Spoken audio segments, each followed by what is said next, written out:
So, set the stage for us. How did it all begin? Well, I guess it depends on where you start.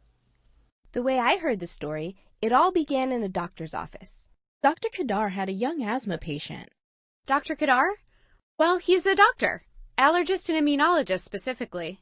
And, of course, the founder of BrainPOP. But to get the full story, you have to go a little further back. Avraham Kadar was born in Rishon LeZion, Israel, in 1950. As a child, he had polio, a virus that can permanently paralyze some muscles. This was before there was a vaccine. A series of treatments kept him hospitalized for months at a time. So he read a lot and observed the world, like the ants crawling along his windowsill. That sparked his passion for science, which would become his life's work. He studied math, physics, and ultimately medicine. Diagnosing patients was like detective work, gathering clues in search of an answer. Medical research was like that too. That love of scientific investigation brought Dr. K to the National Institutes of Health in the 1980s. He worked on a crucial study in the early years of the AIDS epidemic. Close to 300 brave people volunteered for experimental treatments. They knew they were dying and hoped their sacrifice would save the lives of others.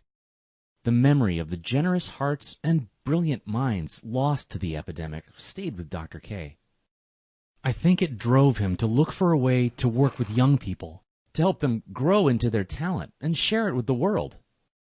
Inspiration struck about 10 years later, when he was working with a young asthma patient. This kid couldn't breathe and didn't know what was happening. She was really scared. Dr. K knew if his patient could understand what was happening, it would be a little less scary. The way I heard it, he had an idea, a sudden understanding that he would later call a brain pop. I definitely heard he got the idea from explaining stuff to his kids.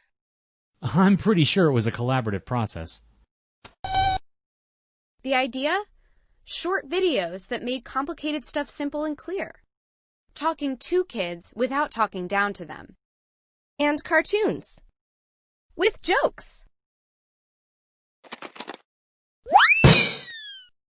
Dr. K knew the science, and an artist named Mike Watanabe joined the team to create the cartoons. They didn't have the budget for a professional voice actor. So Mike did Tim's voice. But Mike could only do one voice, and he wasn't funny. Hey, that's not... Wait, what? But you know what they say. Necessity is the mother of Moby. No one says that. Bleep bloop, bloop bloop, bleep bloop.